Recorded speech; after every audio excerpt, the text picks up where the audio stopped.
Joined by the Protoss brothers here, both taller than me. I feel like the short guy on the end of the table right now. Todd and Rotterdam. A pretty fun day so far, boys. Very fun. I think these results, almost nobody would have predicted it. I mean, the last series, okay, I guess most people would still pick Pold over Major, but the first two series of the day, it's still nuts. It still surprises me. And I think we've seen a lot of good games. Like even the very first game of the day, you know, Elazer on Echo, that's just like, you look at it, it's back and forth. There's a lot of things going on. You're like, that's just a fun game of StarCraft. I want to see more of that. And I think we have seen more of that. Over the years, Todd, I mean, you've cast WCS since day one. You cast the very first official game of Premier League. There's these upsets that happen all the time, every single season. Nothing goes as expected. What do you think that is? Is it the format, the best of three, the prestige of the tournament gets to the players? I think StarCraft is just super competitive. Like these guys, they take the game very seriously. Like TLO, WCS, it's like literally his life and all he's been thinking about for the last 2 weeks. So he prepared accordingly, and it really showed in his games. He actually played insanely well. Yeah. So I think that's pretty much comes down to that. Like the same thing can be said about Pold, but maybe he overlooked his first opponent here a bit. Sorry, Todd, you got a little bit of Well, I'd help you out, bro. Roddy, yes. Elazer's confident. TLO's confident. TLO tweeted, right, Todd? Yeah, right after Elazer beat Showtime, actually, TLO is always very vocal about how much he likes ZVZ. So he tweeted something like more Zerg in WCS, and he posted a picture of Hannibal Lecter, which if I was Elazer, I wouldn't have been happy to read that. And now he's facing Elazer here. Surely, like, he has to be confident, but at the same time, Elazer seems very confident himself. Yeah, Elazer came into the day, despite being nervous, he was very confident from the very first match. He said, you know, we even saw the slit throat from the very first match against Major. He was quite confident yet shy when he came up in the winner's interview. He's got that kind of special spot. He called himself Life, the European Life. Did he say that? Yeah, in the winner's interview. I said, go on, not too many people know much about you. How would you describe your playstyle? European Life. I love it, man. And I do think, like, let's go back to the fact that this is a ZVZ and that Dario has obviously been confident in this matchup. Like, we all remember season 1 where he said, like, bring on anyone, even Life, you know, and like Hydra eventually was proved to be too much. But I also think if you look at Elazer, right, if you think about other very strong players in Poland, you think of obviously Nerdcho, and he's played a lot against him. You think of Tifal as well. Yeah. And then, of course, there is Mana. But the fact that there are 3 very strong Zergs in Poland, that probably means he has played quite a few ZVZ over the years, and I think that means that this is a matchup that he at least has a lot of experience in and probably feels pretty confident in as well. I don't know if you guys can hear that, but these guys are giggling back there doing this map feat. I don't know what's going on behind the stage. TLO's coming out laughing and smiling. They're in high spirits back up there, Roddy. If we open up with Cactus Valley and Inferno Pools, we know why they're giggling. If you say that he's like Live, by the way, it's probably more like Stefano than Live, because that's something Stefano would say. That is. Here are the map order, guys. Echo, Coder, and Expedition. Well, I guess we can get right on that and talk about it when we throw to the casters, because Pig's going to be casting. Yeah, no, I think one thing that even we can pick out is that we've got 2-player maps each time, right? Roddy, you're a bit of a ZVZ expert, right? I wouldn't really go that far, Todd. That's a little bit of a stretch. Nah, but like I've been watching a lot of ZVZs and you cast a lot of them. But the fact that we only see 2-player maps, that pretty much means what we were just talking about, that both these guys are pretty confident. They're like, I don't want to play 4-player map. I don't want to have the chance that I miscount my opponent and I die against some sort of a random cheese. Like, no, let's just play the 2-player map so we both know what we're dealing with. And, you know, if anything crazy is going to happen, well, then it will come down to the build orders. But at least there is always an option to scout it. I think it's going to be fun, man. Like, I'm going into this and I have no idea who the favorite is. Like, looking at the past, maybe TLO, but Elazer, like, especially his macro in that first series of the day, on point, absolutely on point. Like, he was never floating too much, always had those extra bailings ready. Like, I think this could be a very entertaining series. TLO beat Pold. On one hand, you have Elazer who played impressively, but TLO beat Pold, like... I don't know. Like, I think this is going to be very fun for us. I think it's going to be very fun for the audience over here. And it's Elazer's living the dream right now, you know. He's won his challenger match against Showtime 3 games to 1. He's taken down Major in his first match. He's got a perfect record, obviously, in his debut tournament here. like those are two pretty big names as well. Showtime was one of the hottest players in WCS Premier League Season 1, and looking at the Challenger match, Showtime even picked him. He's like, yeah, I'll play against Elazer in Challenger. That seems pretty doable. And he defeated that, and you looked at those games, and obviously you never want to take something away from a big victory of a young player, but like as well as Elazer played in that series, Showtime didn't play as well as we all know he could play. Like a couple of very uninspiring builds, but today against Major, nothing of that was true. Like it was just Elazer playing some very, very good StarCraft. So I really don't know like how high to rate him right now, but you know, maybe the sky's the limit. It's quite funny. I mean, you look at both these players. The last question here, or last kind of talking point, is that TLO, round of 8 last season. TLO has played in every single Premier League since the opening in 2013, versus a guy who's just jumped up on the stage for the very first time and is on a hot streak right now. But when you weigh them both together, surely you're looking at TLO, especially with his recent, confidence in Zerg vs. Zerg as the favorite, and of course a crowd pleaser as well. I think so, but let's not forget he got 3-0'd by Hydra last season, so definitely not. There's a big difference between Hydra and Elazer, though, right? Or is there should be, but I don't know. Elazer played very impressively. So I mean, on paper, you have two players that played a fantastic first match. Then TLO beat Nurture in Challenger. I spoke a little bit earlier with Elazer, and he was telling me basically. I asked him if he's the best Zerg in Poland, and he told me that he loses a lot to Nurture. So he thought maybe not. He also said it was maybe a little bit of a mental block because Nurture is kind of like the guy in Poland. He has been for such a long time, kind of a national hero, and that he's like, I've never defeated him in a match that truly matters. But then it's also like on a certain point it becomes mental, and especially ZVZ, which is a pretty mental matchup. Like I think his record against Nurture that shouldn't really have much of an impact going into this series against TLO. Like just look at him, and he looks relaxed. He's ready to play some StarCraft. All right, thanks very much, gentlemen. Either way, one of these men on stage has a golden opportunity, with Pult being eliminated or pushed down, to the lower bracket and having to play for the decider. Whoever loses this has to go up against Pult. A golden opportunity to play in Canada and represent either Poland or Germany. Your commentary team for this one is going to be Kalaris, joined by our resident expert Pig for the Zerg vs. Zerg.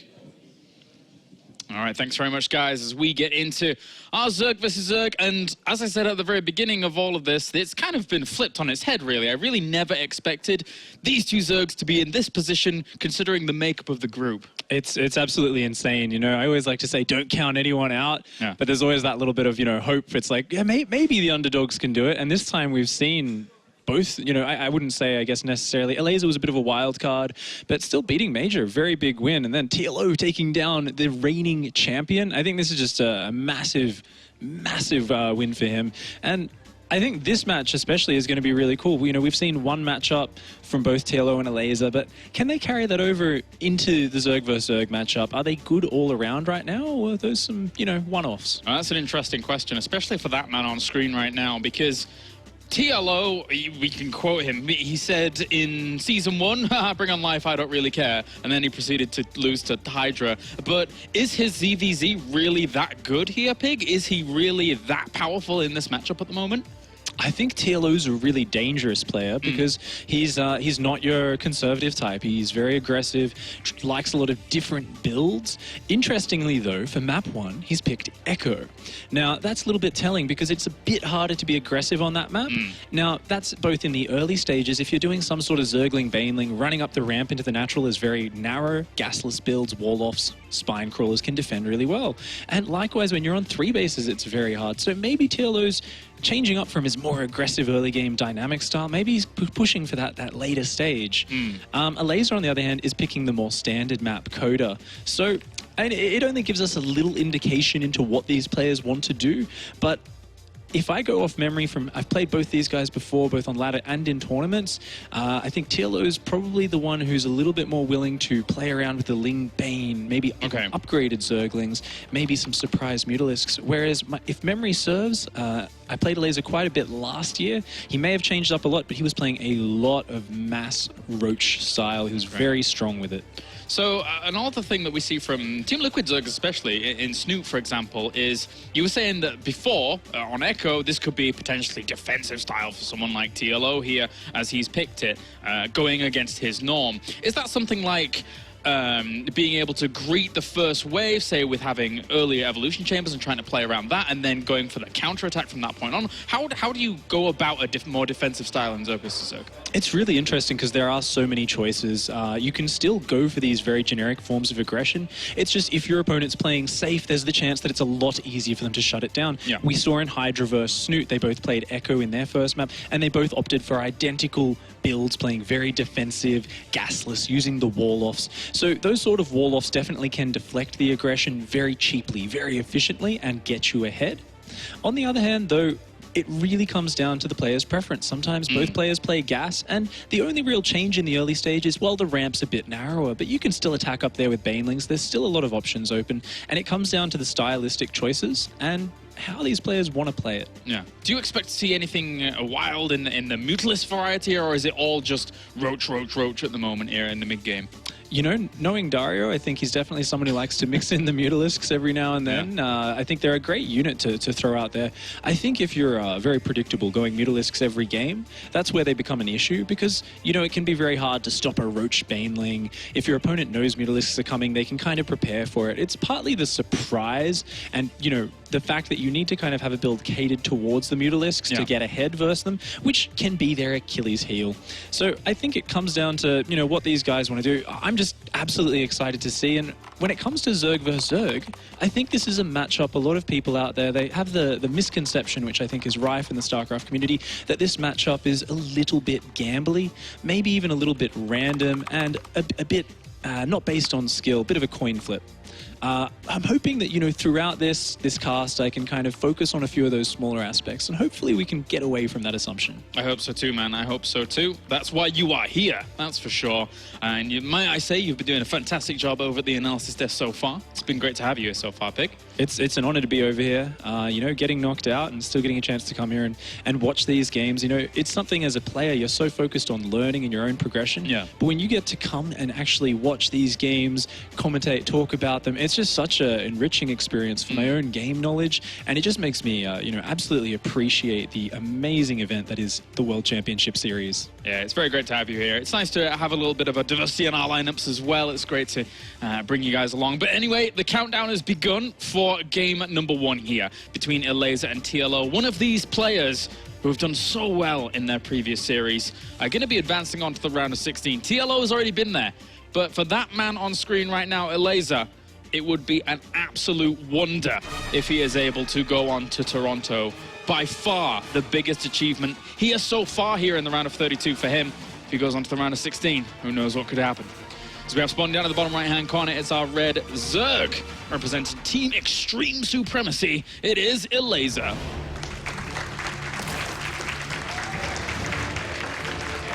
And up to the top left-hand corner, of course, we have our homegrown hero here in Germany. It is Liquid TLO. You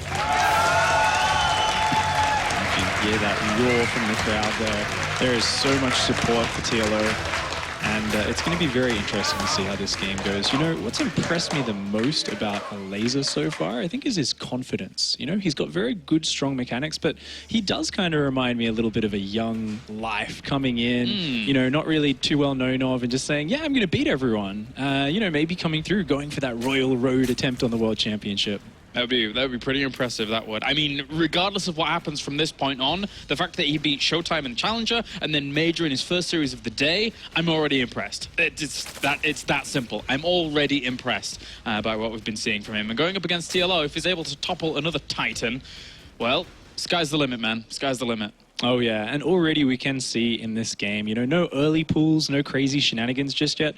And we're about to come up to that point where we say, who wants to play really safe? Who wants to go for that spawning pool first? And does one of them want to go for that hatchery first? We see TLO choosing the more conservative option, going for that spawning pool, and Elazer, on the other hand, going down and going for that hatchery first. So we see Elazer, you know, this is typical of the younger, newer player, right? Taking a few more risks going into it. Yeah. TLO saying, I'm going to do a nice solid opening here. No chances from me. And from here on a map like Echo, what is the significance of both players being able to see the second Overlord nice and quick at a normal time?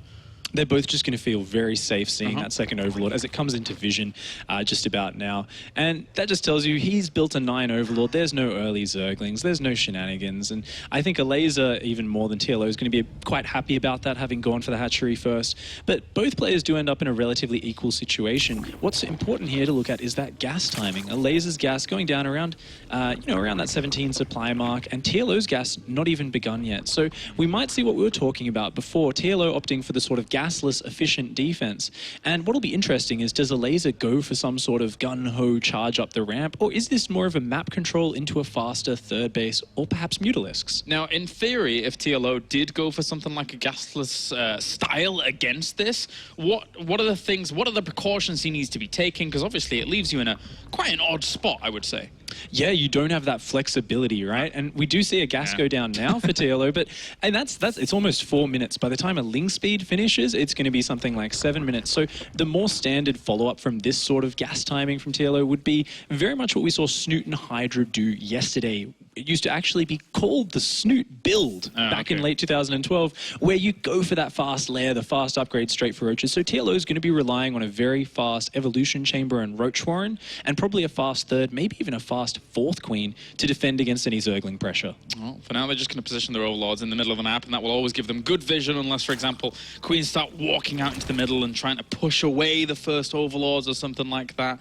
And Baneling Nest already on the way here for Elazer. That's a nice fast one as well. So Elazer, he hasn't actually seen too much of what TLO is up to, and this Baneling Nest could be used very aggressively. If he is going to go for that sort of Ling Baneling move, he's going to stop drone production, and we're going to see those Zerglings start to queue up very, very soon. Of course, TLO, though, he's in the base. He's scouting with this Zergling, and it's very important that he sees that fast Baneling Nest. He knows there's a possibility of that, and we immediately see a Spine Crawler drop on his side of the map, taking no chances here. Yeah. I mean, the Spine Crawler, not only seeing the Baneling Nester, of course, but like seeing how much was still in gas, I figure that's, a pretty good response here to what he's seeing from Elazer. Absolutely, and it does partly come back to, something I didn't mention before, is that pull first for TLO. He had the Queen out early, the Zergling out. Elazer didn't get to see what was going on, so he's kind of built the Baneling Nest. He's even making 2 Banelings defensively. He's playing really safe here, and TLO's actually, there's no threat of TLO attacking. TLO's playing purely defensively as well. So I think TLO will get the better end of this here. Nice, clean wall off. He's just going to be going pure drones behind this. But Elazer, he's not committing too hard. He's making the Banelings there, coming out with the Zerglings. He sees, I can't really do too much, but this is okay. Is that a completely full wall off? I do believe so. Right, okay, so he's completely airtight here at the moment. I think we'll see that evolution chamber cancel there. Or not. No, TLO just playing it very safe, maybe even a little bit overly safe there.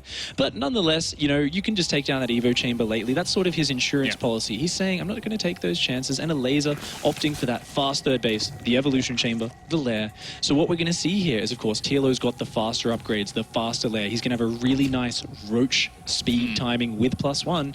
But Elazer's going to be doing the same thing, just slower, and he's going to be seeing if he can eke out that advantage with the faster third base. Do you think the third base being as quick as it is here is a very cool response from Elazer, considering that he saw the airtight wall off and the very defensive setup, and after he didn't see anything in the main base, he's thinking, well, there's no pressure that can really hit this third base for now. Absolutely. I think it's a fantastic move. If you like your roach play, and I know Elazer does, this is the best way to play it. And notice how TLO, look, he's just breaking out of his natural. These Zerglings are still here. It's very hard for TLO to protect his natural wall and get a third hatchery down. So what we see is he's already building roaches, getting roach speed. And Elazer needs to be very careful to not over-drone here. Notice he's got about 7 more workers. He's at about 50 drones. He can't build any more workers, or he will just die to that roach timing. But it looks like Elazer knows his business. Look at this, just running in circles here, delaying that third base. And behind this, we are seeing roaches out of him, so he should be very well prepared to make use of this extra economy, and he should be able to hang on against TLO's roach push. I saw a lot of roaches there. Extra supply being evened up here for TLO as well, so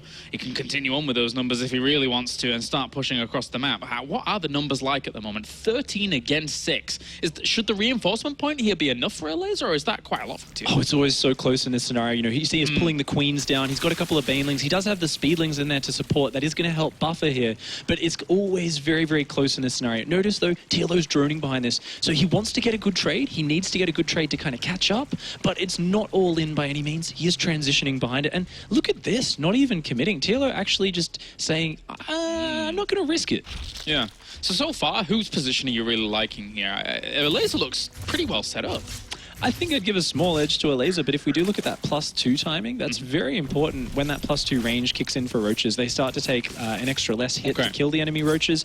So TLO with a fast carapace as well, even though he's been a little bit behind in his mining efficiency, I think he's going to be able to catch up with those upgrades. It's still a very even game at this point. This is the sort of game where it looks like both player doesn't want to mess around taking too many chances. They're just kind of like, I'm going to get my roaches out this way. I'm going to get my roaches out this way. Well, the roaches are on the move out here for Elazer now, who actually rocketed up to 25 roaches against 23, which, considering that he had the better economy and the Ling run by straight on into the main, really exploiting the fact that the roaches are just not quick enough to really be able to spawn that quickly. If he could get queens, that would be great to actually limit some production. And he even catches a few of these roaches off guard because other roaches were having to run up into the main to clean things up. And the Lings come back into the main base. They ran away for a second. TLO looked back and said, oh, they must be dead. Pulled the queen out of the gap, and those Lings are in there causing havoc. Meanwhile, the roach is coming back in from Elazer, and Elazer's not really committing here. He's just picking off little bits here and there. This is great. Look at the supply. We can see he's taking a bit of an edge there. He's got a nice drone cannon. Those Lings are still wreaking havoc in that main base. TLO has got to be very upset about this. Yeah, any drone he gets is great. 5 kills. I mean, he was already ahead in the economy, never mind how that's played out. So now, how does TLO kind of counteract this? Yes, you said before he has +2 weapons finishing up quickly. And he's actually got the infestation pit on the way. Are these things that are enough to even it up here for TLO? The infestation pit's a bit of an odd choice. I got to say, I think maybe it's a little bit too fast for that, because with those drone losses, he can't really afford to go up to 6 gases. He should be worried about the big roach attack that could be coming. You know, you've taken some damage. You're already with a slower third. Yeah. And I think if he rushes to infestors, he might, you know, he's getting roaches picked off. He might actually just die to a roach timing. TLO just needs to hang on. He needs to defend, and he needs to play very carefully here, because look at that supply lead. Elazer taking a 30 supply lead. He's got a big number of roaches, and I think he's going to be looking to hit with a maxed out army and his +2 range. 50 against 39 at the moment with 13 extra popping. Obviously, TLO is distributing his gas everywhere. Passion Glanzam as well as Burrow to try and counteract these swelling numbers here by Elazer. But you're right, it looks like, you know, Max is coming soon here for Elazer. Of course, the Carapace did finish for TLO, but obviously it only has a 1+1 as opposed to weapons, which is +2. So it's not the most massive of deals. And look at this timing that's coming. It's not going to make a massive difference. And Elazer's droning behind this. This isn't completely all in, but it's just such a hard time. He's up about 20 roaches here, and these infestors aren't out yet. I mean, it's a tight area. It's a good area for TLO to defend, but when you're outnumbered this much, it might not be enough. Oh, luckily for TLO, Elazer not being too confident. I actually think that was his moment, and every second that goes by, TLO's catching up in that supply count. He's getting more roaches out. He's got more chance to survive, and infestors are coming out. They've got pathogen glands. It might be too late for Elazer to push in here. And tunneling close as well as Burrow's on the way. That's a good fungal growth on the left-hand side to start things. It really limits the amount of concave that we can see here from Elazer. TLO has a small supply count advantage here at the moment, but that is rapidly taken away here as Elazer continues to push on another good fungal growth up towards the top, and now Elazer is going to try and divide and conquer. He's actually going for the roach roam briefly there. If he could have killed that off, he could have denied a lot of reinforcements, but he's still taking a pretty cool trade. So decisive from Elazer, moving in like that. He actually managed to get the concave. He stole the position advantage from TLO. The fight's starting to turn around now, though. Elazer has stayed a little bit too long. He took a great trade for a moment, but then in the tail end with those reinforcements wrapping around, it turned upside down. Elazer maybe macroing up at home, focusing on that a bit too much. I think he missed his timing to take the damage, take the good trade, and pull out. Yeah, it really looks like it now, as, well, I mean, we've talked time and time again about how those reinforcements can really turn the tide of battle. And in the end there, they did. TLO holds on, not up in the supply at the moment. Obviously, Elazer is still committed heavily to the roaches, but at least TLO has the tech advantage, right? Absolutely, those infestors are fantastic, and that fast fourth base, it doesn't make too much of a difference. We noticed that, you know, Elazer's only at about that 63, 64 drones. He's adding a few drones for that fourth base, but in Zerg vs. Zerg, it's very dangerous to drone up above about 63, 64, because you need a lot of army supply, and especially when you're looking at roach versus roach, it gets very dangerous. If your opponent has 5 or 6 more roaches than you, if they get a positional advantage, you can lose a fight very drastically. Yeah, it kind of snowballs out of control, even with those minute numbers in your favor, but trying to burrow on him. He does have vision there because of that spore crawler in the middle, so cleaned up those roaches quite rapidly. Likewise, a small attack on the left-hand side. Elazer has found no holes just yet in TLO's defense. Yeah, he's gone for that tunneling clause. A bit of an odd choice on Echo because it is quite easy to defend, and TLO was prepared. It was more of a sort of surprise maneuver. But what does Elazer get out of that is, I think, the ability to fight on the map. If TLO comes out, it's very dangerous, it's very scary. The Infestors might not be able to get the Fungals, but Elazer needs to realize there's a fourth base down here. He needs to shut it down. TLO is actually looking like he wants to take a fight, coming down with a very nice flank, some beautiful Fungals on that left-hand side. And he forced himself into quite the scary position there to Elazer, and TLO is having to take this fight for now, making sure that he can protect that base down towards the bottom. And how well will these Fungals actually do? There's a few left over on these Infestors. I think he's losing the pure Roach to Roach, but if he has reinforcements coming down from the top, he should be able to push this back.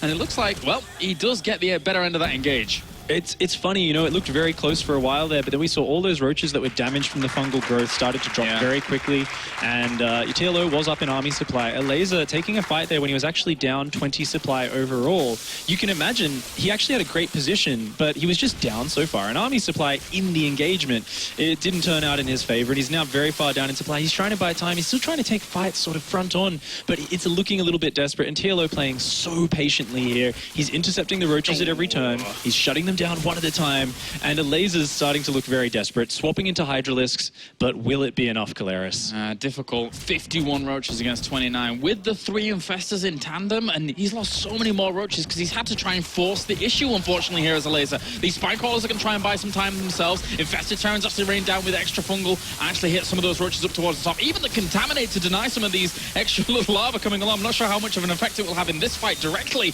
but now TLO is going to actually power on through a lot of these roach numbers. A few Banelings straggle on forwards to try and shut all of this down, but TLO's done quite a bit. A heroic attempt from Elazer to defend here, but numbers are numbers. You can't fight the mass. There's just too much for TLO. He defended very well earlier. He managed to survive the dangerous timing, and these roaches are just closing in overwhelming numbers. The Hydralisks don't have anything in front of them. The Queens try to defend, but Elazer is forced to call GG. Well done there by TLO, taking that first game. It was looking kind of difficult in the earlier stages. Elazer really kind of seized the opportunity to kind of take the game by the throat, but couldn't really round it out. I think you pointed it out where he had around, I think it was like 60 roaches against 40 roaches, maybe a little bit hesitant as to going into that engagement and trying to really grab the game there, but was that really where he kind of had to win that? I think he committed so much to it that he definitely wanted to take a trade there, and maybe you know, it's one of the difficulties on Echo is this was the map TLO chose. So let's keep that in mind, and I feel like he was more mentally prepared on that map. He was faster to go to the Infestors. Even though I felt he was behind after that nice speedling attack, picking off some drones, he then went for the Infestors. He decided to defend that choke point, and even though I think because Elazer had gotten enough little edges, I think he could have gone in and taken the trade, but you look at that choke point at the front, you see the concave of roaches, the spines, the queens, and you kind of just second guess yourself, and I think that moment of doubt did cost Elazer a chance to get in and at least take a very nice trade. Oh well, that does it for game number 1. Of course, guys, we are going to go to a short break, and when we're back, it's game number 2 of the winners match between Elazer and TLO.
So far, it's a good day for Germany here, as TLO is 1 game away from advancing onto the round of 16. And as I said before, he's oftentimes underrated in his WCS performances, but he keeps getting these consistent finishes. And if he can move on to the round of 16 as first place in this particular group, then that's quite an impressive feat. Absolutely. I think, sometimes people expect too much of TLO because he's so well loved. He's been around since the early days playing GSL, and people just want him to win everything. But he's so consistent, and once in a while, and I think this is one of those seasons, he just absolutely astounds everyone, plays so well, and shows such creative, unique play. It's funny because when I asked him before today began, I was like, how do you feel about your chances? He said, eh. And I'm like, is that confidence? Isn't that confidence? I can never tell with Dario. But anyway, let's get into it. Game number 2, spawning up to the top left-hand corner. It is our red Zerg representing Team Extreme Supremacy. I love saying that name. It is Elazer. We've seen great stuff from him so far. Can he go the whole way? Against this man down to the bottom right-hand corner, it's our blue Zerg representing Team Liquid in true colors. It is TLO.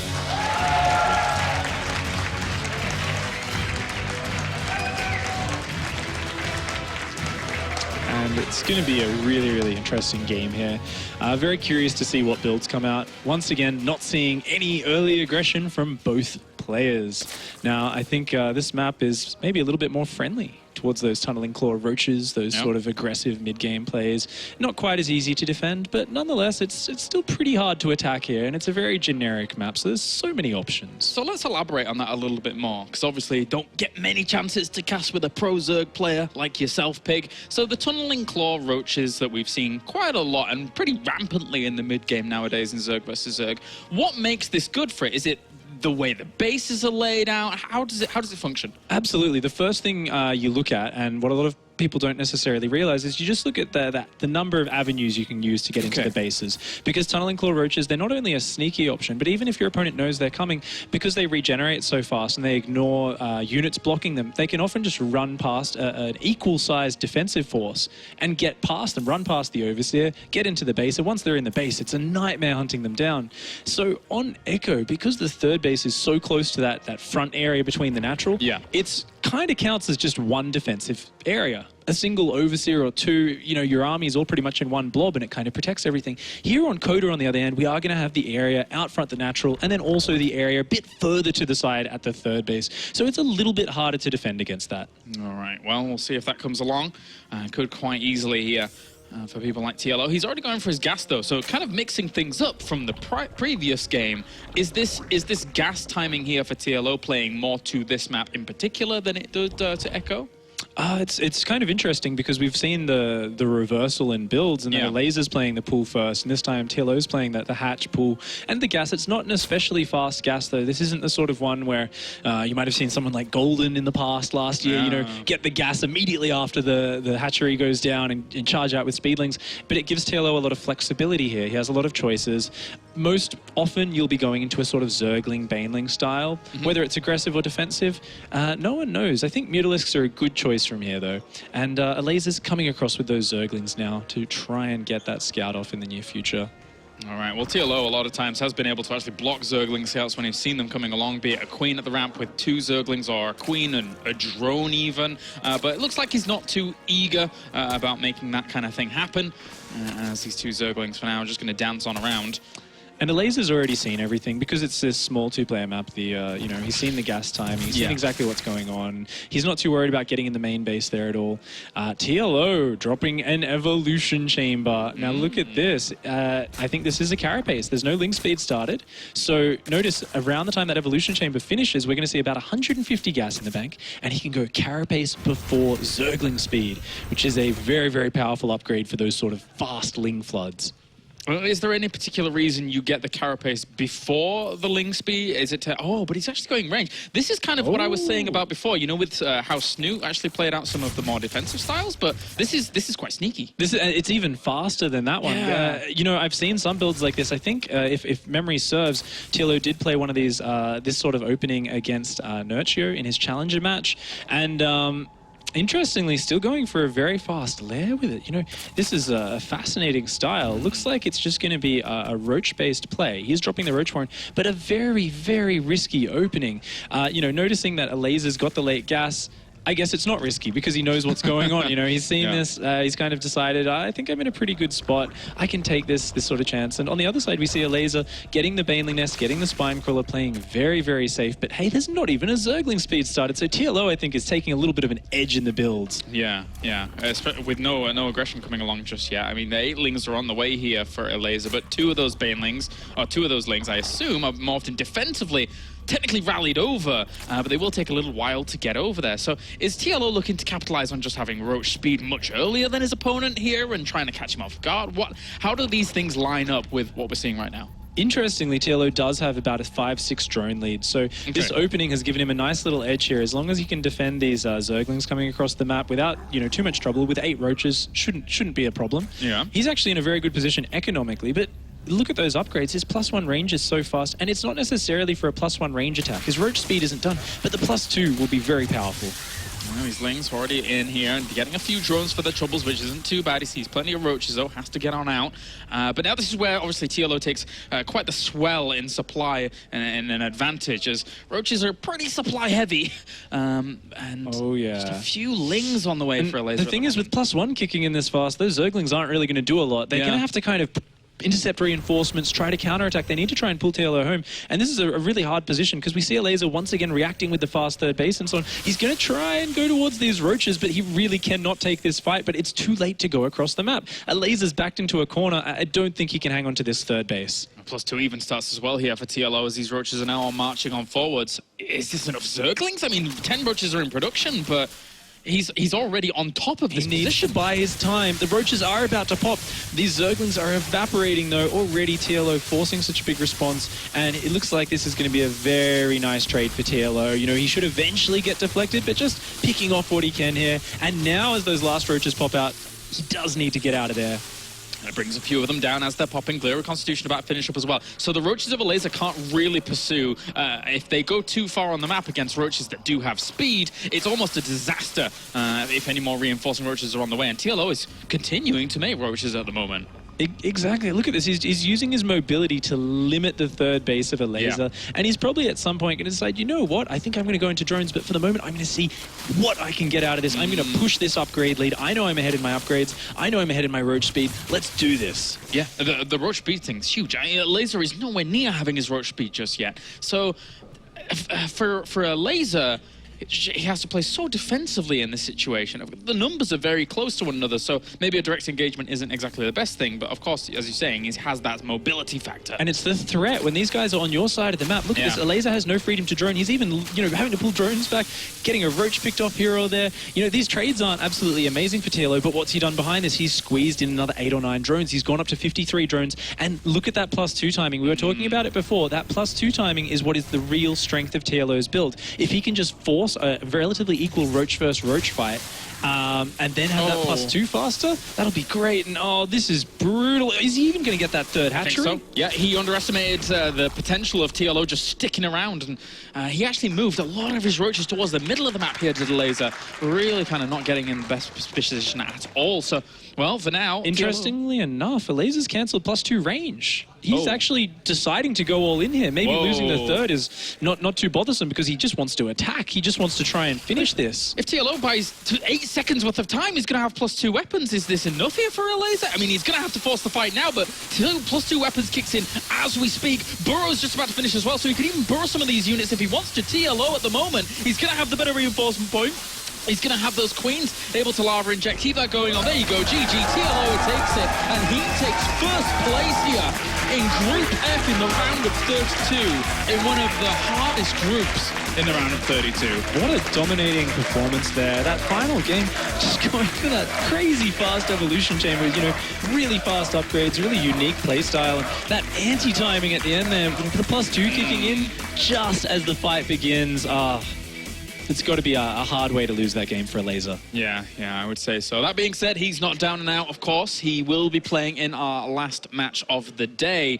He goes up against quite the fearsome opponent in Polt, though. But let's go back to TLO. What a result from him. Not only able to defeat Season 1's champion, but also, you know, able to defeat Elazer here, who has shown great promise with the opponents that he's defeated. Elazer played really, really well. You got to hand it to him. Those were well-played games, but TLO he was just a little bit ahead, and he showed two very different styles. A very defensive style. He really showed he understood how Echo worked, and then on Coda, he showed that more aggressive, very unique style where, you know, he took a bit of the kind of bare bones early game, and he just had such a beautiful plan with those roach upgrades lining up. Oh, well, that does it from us here at the Caster's Desk. Let's head over to the analysis one with Sean Apollo Clark and, of course, Hannibal Lurker. What can I say?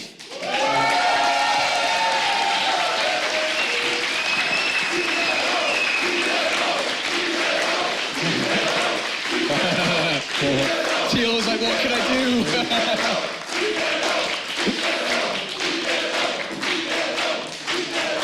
TLO, you came into a very difficult group. You are first place. You're going to Toronto, Canada. You're going to be representing Germany. It's a massive moment for you. But I got a surprise for you, TLO. I want you to look behind you. What's that, TLO? What is it?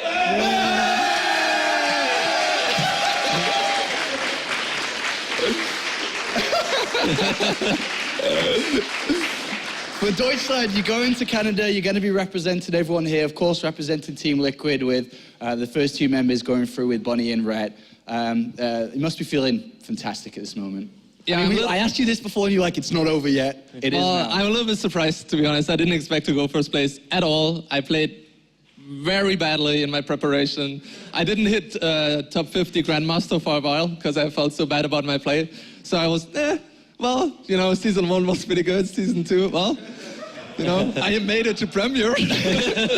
But, you know, it went much better than I played in practice. And, you know, that's what I'm really happy about because it used to be completely the other way around. And it's kind of like, it's better to do well in tournaments than on ladder. A ladder points do matter there, yeah. Yeah, that's very important. Yeah, it's, I mean, let's get to the real talk, because at this point, now you've finished, you can really give us, you know, the interesting part. What did you really think coming in today? Was it just a complete whitewash coming in? I'm going to do my best, I'm going to try to make these guys happy and then go home? What was it? Well, I mean, I always expect to be able to win. You know, it's not like I think, okay, well, I'm just going to, you know, roll over and let it happen to me. Couldn't have put it better myself. Yeah, but, you know, I'm trying my best, obviously, always, and it worked out. Congratulations. Roddy, you want to ask us a question? We can talk a little bit about the games, because I felt in game number 1, Elazer opened up pretty strong. You went for like more of, as you call it, the snoot build with delayed gas. Why do you love that build so much, and why did you think it was going to go well for you in game 1? That was Echo, right? Yeah, Echo. Well, I like to open up with a gas pressure, with like a speedling pressure into very fast Evo chamber in the wall. Mm-hmm. But it's abusable by exactly what he did, getting 2 very quick banelings out and then a speedling pressure. So I kind of expected him to trying to counter that and do early damage, and it worked out because he went Ling Baneling very lightly. Mm-hmm. So he wasn't really behind then, but when I let the Lings in, yeah, that was kind of bad. Was it on purpose that you went for the full wall off? Yeah. You don't want to mess around with that because you can always cancel the Evo if you're confident, but you need to start building up hit points in the evolution chamber in case your opponent goes like full baneling all in from there. Yeah, I didn't have the vision for that. It was like a pretty even game from that point, as obviously you lose a little bit, but I felt like the moment where he kind of dragged you out of position, a couple of links ran into your main base, it felt, and the numbers were speaking for itself, that like you were in a pretty difficult position. Were you feeling like that as well, or did you feel like, well, I can still turn this around? Well, I didn't feel so good about that, obviously, but in CVC, like then from that point I went into, okay, I'm gonna have to be in full defense mode, because defender's advantage, especially on Echo, is pretty strong in CVC. So my biggest fear from there was that he's just gonna infestor it up, hydra it up, take a fourth, and just be ahead and I can't do anything about it. But when I saw that he's pressuring with roaches, only has 5 gas and keeps making roaches, I was very happy about this situation, because I'm behind, but from there I can actually come back again. All right, well, here's I got 2 questions here for you. First of all, how does it feel, you know, to be first place today, to know that your brother's in the crowd watching you? How does that feel for you? That he's traveled with you here to support you? Well, I mean, obviously I'm very grateful, and especially the last times I really disappointed him. Like whenever he was here in the studio, I lost. and I kind of wanted to make up for that. All right, and last question then. How does it feel going to Canada, knowing that you're going to play in front of that crowd? Everyone's very excited about this tournament. Yeah, I love it. Going to Toronto is definitely a huge prize by itself already. I have never been in Canada. The StarCraft crowd there is absolutely crazy. So I'm definitely. It's probably the event I've been looking forward, like the city to go to. I've been looking forward the most. We're going to have a hard training TLO ready to represent Germany then over in Canada. Yeah, maybe this time I can hit top 16 Grandmaster in preparation. Thank you very much. Ladies and gentlemen, first place finisher.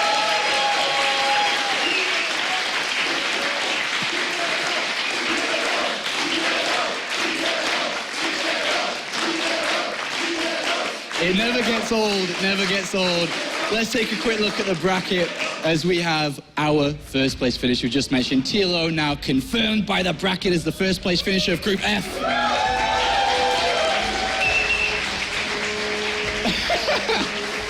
Which leaves us with one final game. Unfortunately, Elazer, the loser of that match, now gets put down in a very, very difficult position. Now, he is the one that must go up against the Season 1 champion. He started the day strong against Major,